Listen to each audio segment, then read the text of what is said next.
तो कहने लगे कि निमाई कोई भक्त थोड़ी है, वो तो बड़े क्रूर हैं। भक्त का स्वभाव तो बड़ा विनम्र होता है, और वो हमारे लठ लेकर के पीछे पड़ गए। उनके मुख से ऐसी बातें सुन करके कुछ हंसने वाले तो धीरे से कहने लगे, पंडित जी थोड़ा सा और भी उपदेश क्यों नहीं किया। कुछ हंसते हुए कहने लगे, पंडित जी उपदेश की दक्षिणा तो आपको बहुत सख्त मिली है, घाटे में रहे क्यों, ठीक है ना। चलो खैर हुई, आपकी जान तो बच गई। अब आप 1.25 रुपए का प्रसाद जरूर बांट देना। कुछ ईर्ष्या रखने वाले खल पुरुष अपनी छिपी हुई ईर्ष्या को प्रकट करते हुए कहने लगे कि ये दुष्ट और कोई भला काम थोड़े ही करेंगे, बस साधु ब्राह्मणों पर प्रहार करना ही तो सीखा है इन्होंने। रात्रि में छिप छिप करके न जाने क्या क्या करते रहते हैं, और दिन में ब्राह्मण साधुओं को त्रास पहुंचाते हैं। यही इनकी भक्ति है।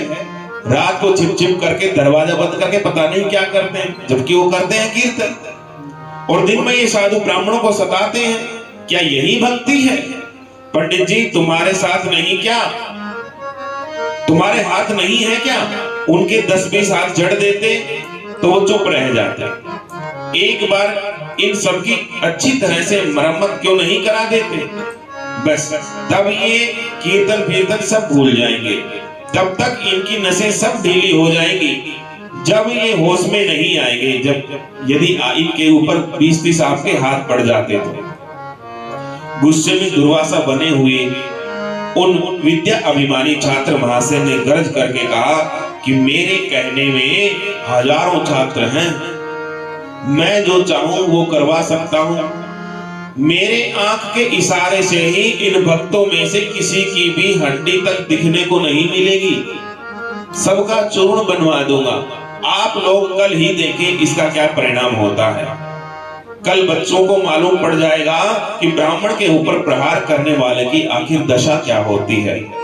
इस प्रकार वे महाशय बड़बड़ाते हुए अपनी छात्र मंडली में पहुंचे। छात्र तो पहले से ही महाप्रभु के उत्कर्ष को न सह सकने के कारण उनसे जले भुने बैठे थे। भाई उनकी ख्याति इतनी हो गई महाप्रभु जी की, इससे सब जले भुने बैठे थे। इस उनके लिए महाप्रभु का इतना बढ़ता हुआ यश असहनीय था कि ये आगे कैसे निकल गए। उनके हृदय में महाप्रभु की देशव्यापी कीर्ति के कारण डाह उत्पन्न हो गई थी। अब इतने बड़े योग्य विद्यार्थी के ऊपर प्रहार की बात सुनकर के प्राय दुष्ट स्वभाव के बहुत से छात्र एकदम उत्तेजित हो उठे और उसी समय महाप्रभु के ऊपर प्रहार करने के लिए तैयार हो गए, उद्यत हो गए। कुछ समझदार छात्रों ने कहा, भाई इतनी जल्दी करने की कौन सी बात है, इन पर प्रहार भी नहीं हुआ। भाई वो लठ लेकर के इनके पीछे ही तो दौड़े थे, मारा तो नहीं है ना इनको। 2-4 दिन और देख लो, यदि उनका सचमुच में ऐसा व्यवहार रहा और अब से आगे किसी अन्य छात्र पर इस प्रकार का प्रहार किया, तब तुम लोगों को प्रहार का उत्तर देना चाहिए। अभी ऐसा करना ठीक नहीं है, अभी इतनी शीघ्रता हमें नहीं करनी चाहिए।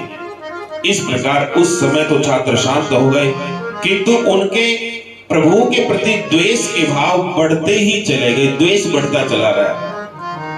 कुछ दुष्ट बुद्धि के मायापुर निवासी ब्राह्मण भी छात्रों के साथ मिल गए। इस प्रकार प्रभु के विरुद्ध एक प्रकार का बड़ा भारी दल खड़ा हो गया। भावावेश के अनंतर प्रभु को सभी बातें मालूम हुई, इससे उन्हें अपार दुख हुआ। वे घर बार तथा इष्ट मित्र और अपने सभी साथियों से पहले ही उदासीन थे। इस घटना से उनकी उदासी और भी अधिक बढ़ गई। कीर्तन तो बेचारों ने पहले ही बंद कर दिया था, पता नहीं किस भाव में खोए रहते थे।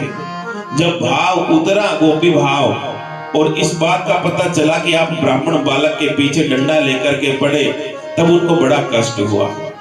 तब वो और भी उदासी को प्राप्त हो गए।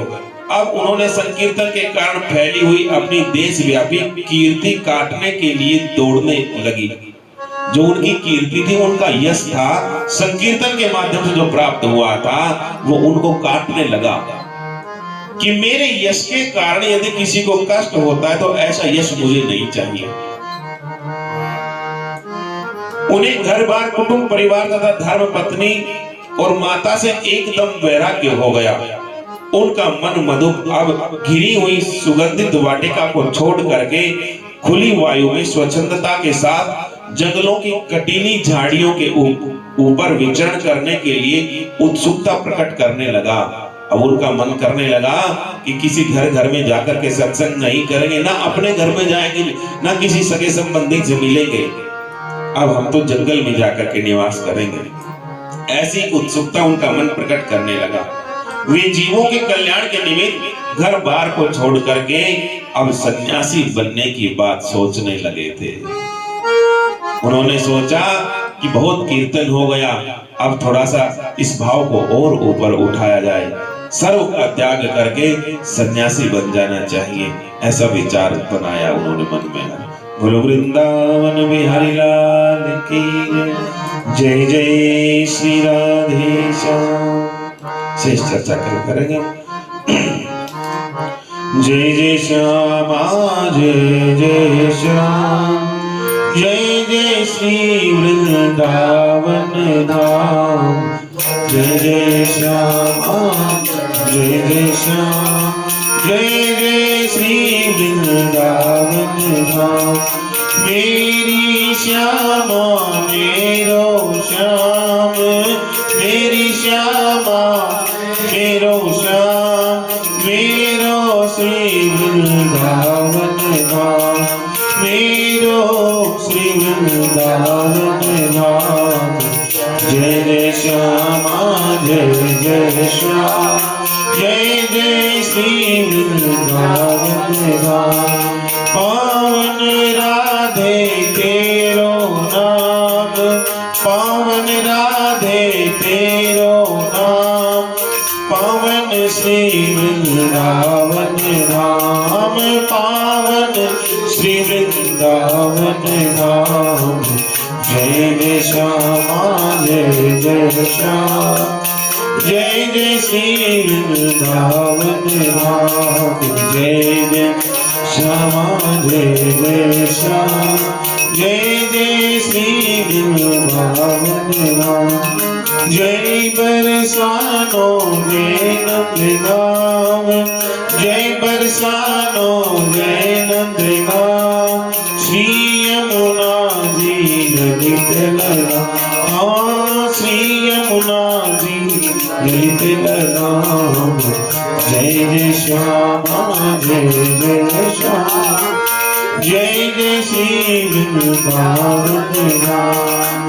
यह जोड़ी अविचल अविराम, यह जोड़ी अविचल अविराम। हृदय विराजो आठों, ओ प्यारी हृदय विराजो आठों याम। जय जय श्यामा जय जय श्याम, जय जय श्री वृंदावन धाम। जय जय श्यामा जय जय श्याम, जय जय श्री वृंदावन धाम। जय जय श्री वृंदावन धाम, जय जय श्री वृंदावन। श्री वृंदावन धाम की जय, श्री बांके बिहारी लाल की जय, श्री राधा रानी सरकार की जय। जय जय श्री राधे, जय जय श्री राधे, जय जय श्री राधे